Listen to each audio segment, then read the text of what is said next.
everybody. It is Lauren with the Lawmas Podcast. And as you can see, I'm by myself for this one. Lacey has a trial this week, so she is busy with that. So I'm going to do this one by myself. And since this is the new year, a lot of times we like to talk about New Year's resolutions. And that's kind of going to be the focus of this is a possible New Year's resolution. If you're thinking about making them, a lot of times one resolution people have is something that I do for work, and that's getting your estate plan in place. So I know this isn't going to be fun and exciting like some of ours, but I kind of wanted to talk about the estate planning New Year's resolution and what you need to think about this and, why it is so important to have. I know this is more educational, and just so you know, I'm only licensed in South Carolina. I'm not licensed in every state. So, New Year's resolutions. One of those, a lot of times I get up this time of the year is let's get my estate plan in order. I will tell you the New Year is a good time to think about this because we just spent time with all our families over the holidays. And, the holidays cause a lot of stress, a lot of drama, a lot of tension. And, it maybe is that time where you realize, hey, I don't want to not have this done because I want to make sure this person isn't in my will or because they treated me so awesome during the holidays. Let's make sure we get that will updated or, realize, mom's kind of getting dementia. Maybe we need to make sure we get her documents done before that happens. So it's really important we get these documents done in time. So as I was saying, I'm only licensed here in South Carolina. This is just for educational purposes only. This is not to tell you what to do. Obviously, you need to go see an attorney in your state. But New Year's is a great time to do this, to get in there, to get it done. It's like a Band-Aid, rip it off, get it taken care of. Just a fun fact for everybody. Do you know a lot of divorce attorneys get really busy this time of year? Because people realize I don't want to spend another minute with my spouse after going through this holidays. Maybe that's also a time for you to update your estate plan because you're going through a major life change like a divorce. So I just kind of want to give y'all some info on estate planning or things you can take in mind when you go to talk to your attorney on this estate planning. If you're here in South Carolina and want to see me, obviously you can come do that, but that's not what the point of this is. I'm currently very booked up right now, but love to have you.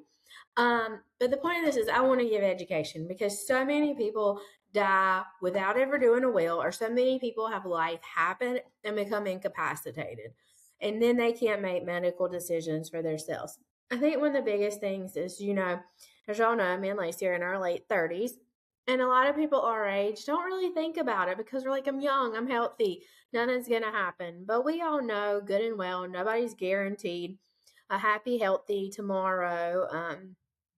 I had a guy that was in my office just a week before he had a massive heart attack and died, and he was only in his 60s, and he really seemed healthy, and I would never have guessed it. And it broke my heart, honestly, because seeing somebody so healthy and vibrant and not being there. So that's the thing. None of us know.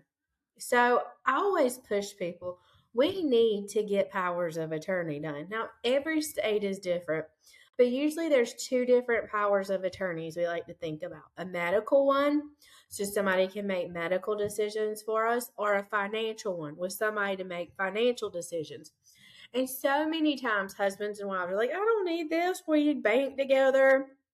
We own our house together, but you still do. So for instance, say your spouse has a 401k at work, your spouse becomes incapacitated, but you need to pull that 401k money to continue to pay the bills. Well, he's incapacitated. He can't do it, but your name's not on the account. Doesn't matter that you're beneficiary. That only matters when he passes away. So you can't have those funds during his life and use them like you would without having that power of attorney. If you don't do that power of attorney, you're going to have to end up a lot of times in court getting a conservatorship, and it is a nightmare. You also want to think about that healthcare power of attorney, and that means somebody's going to make medical decisions for you if you're incapacitated. And I think so many times in thinking about this, we overthink a lot of it, but that's human nature. But I think one of the big things we need to think about in all of this is, who do I trust to make those decisions for me? Who's going to be the one that I trust financially? Who's going to be the one that I trust medically? And they can be different people. And it's really important that we pick the right people for these physicians. We can't just pick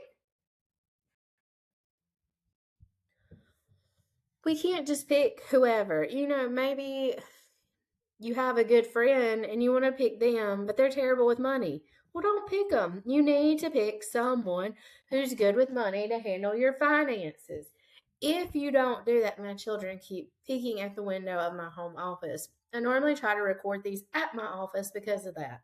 But then the phones are ringing all the time. So it kind of gets distracting. But thinking about it, who can handle a crisis? Who can handle medical?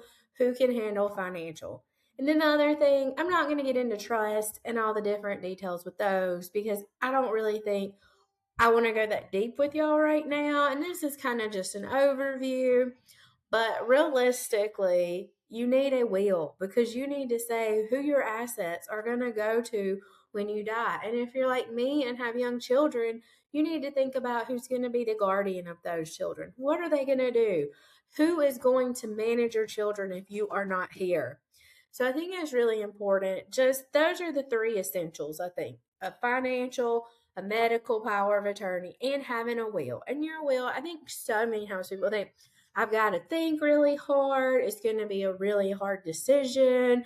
But ultimately, just rip the Band-Aid off and do it. This is always revocable. It's changeable. It's worth having because I've seen so many horror stories where people don't have a will or people haven't planned. I've seen where spouses need money to take care of their other spouse who's in the nursing home. I've seen where people didn't have a will and it was a blended family and it was a nightmare because half goes to spouse, half goes to children. In South Carolina, that's the laws of intestacy. And that's one thing I like to point out. Here in South Carolina, if you don't have a will, you really do. It's called the Uniform Probate Code. And in that, it specifies who your assets are going to go to if you don't have a will. And you know what? Eventually, they could go back to the state. Who wants that? Or there's your third cousin you hadn't talked to in 20 years, but you really care about a certain charity or church or different thing. So with that in mind, it is really important to make sure you specify who you want. And a lot of times people think, well, I don't have much, but you do if you have children. As you can see, mine is in the background right now. Her daddy is supposed to be keeping her out of here, but obviously that is not happening. Can you say hey? Dada. Say hey. Hey. That is Maddie saying hey. If you're just listening to this, her little face is in the video. She's a little cutie, but she's going to drive me insane right now. Maddie, how old are you? 4. What's your favorite thing to do? Chill. Well, this is one of my reasons for having a will and having all that put together because I want to make sure it's protected for her and that somebody is there to take care of her if something happens to me. One thing to think about with your guardian, my parents are our first one, but my second choice isn't, I'm an only child. It's not a sister or brother because I don't have those. It's a third cousin, but okay, out. Kylie, you know this is being videoed. This is bad. People will see you having a temper tantrum. She shouldn't have. She didn't. Come over here and then go. This is Kylie. How old are you, Kylie? I'm not going to say how old you are. You can do it. Okay, girls, out. Okay, say how old you are. Okay, girls, out. Wendy, please edit some of this out because there's too much going on. Wes, come get them. Yes. Go. I love you. Go. Okay, you're going to go get your bath and you got Barbies to play with.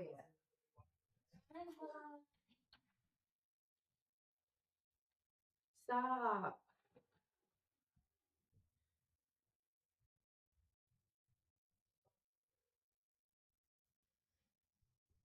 No.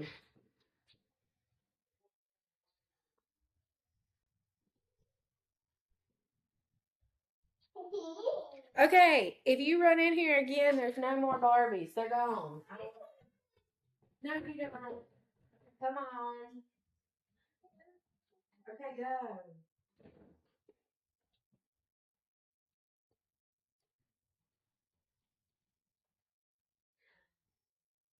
So back to what I was telling you. You need that will because your kids are one of your most important reasons for having it. But say you don't have kids, you're single.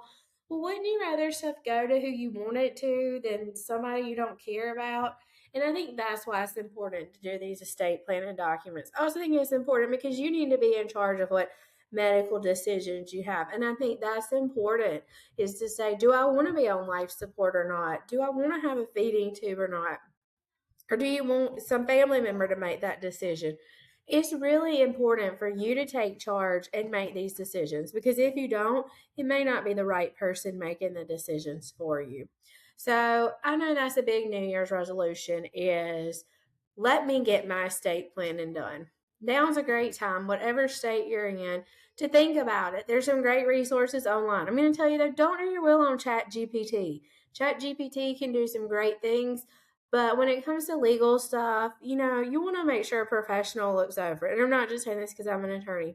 I will tell you, if I was to get divorced, which hopefully I never do, I'm going to go see a family law attorney to help me get through that. I'm not going to do it on my own because I don't know how to do it.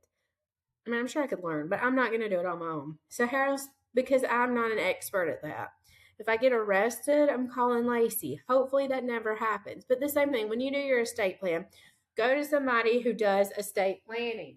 And I think we all are thinking about New Year's resolutions right now. Maybe you never make them, but having an estate plan isn't a resolution. It's something you have to have in your life. It's something you really need.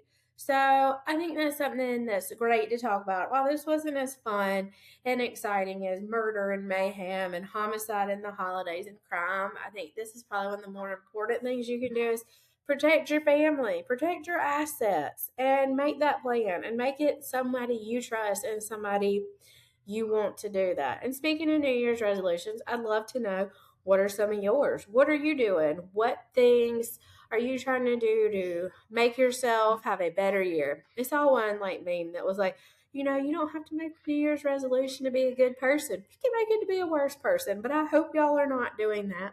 One of my resolutions this year is I am actually trying to read through the Bible. I am a Christian. Um, and I will be honest and say I've never, as an adult, read through this whole Bible. I've done Bible studies, I've been to church, but here it is. I'm holding it up. I got the New International Women's Study Bible, and right now I am in the middle of Exodus. So it has not been the most happy reading right now. I've got through Moses and um, Pharaoh let my people go and the plagues. But I'm trying to read the whole thing this year. It's really hard though.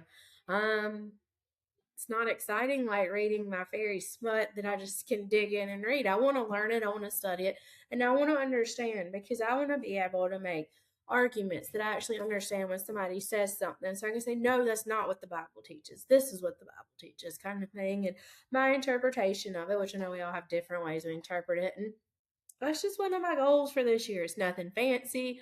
I do think it'll help in making me, understand and hopefully a better person. Because I think that's really at the end of the day what all of our New Year's resolutions are. I'm also continuing to go work out. I've been doing Orange Theory and I've really enjoyed it. So my goal is to keep on doing that in the new year and try to stay healthy and all of those things to be a better mom, even though my children are driving me insane right now.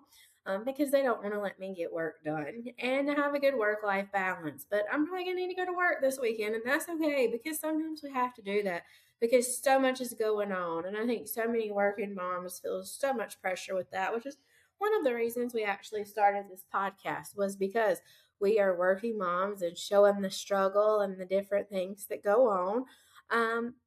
But that's kind of where we are. So we can dig more into estate planning. I can talk more about like trust, taxable estates, nursing home planning, Medicaid, digging deeper into the different powers and a power of attorney. But I just wanted to give you an overview. So it wasn't fun. It wasn't exciting. It wasn't the best thing out there, but It's a busy time, busy week. We're talking about resolutions, and I think it's a great one to check off your list, getting that estate plan done. But, keep us updated on if you do that or not. Let us know your resolutions. Let us know what you want us to talk about. We're currently trying to plan for 2026. So let us know, and we'll be back soon. Bye.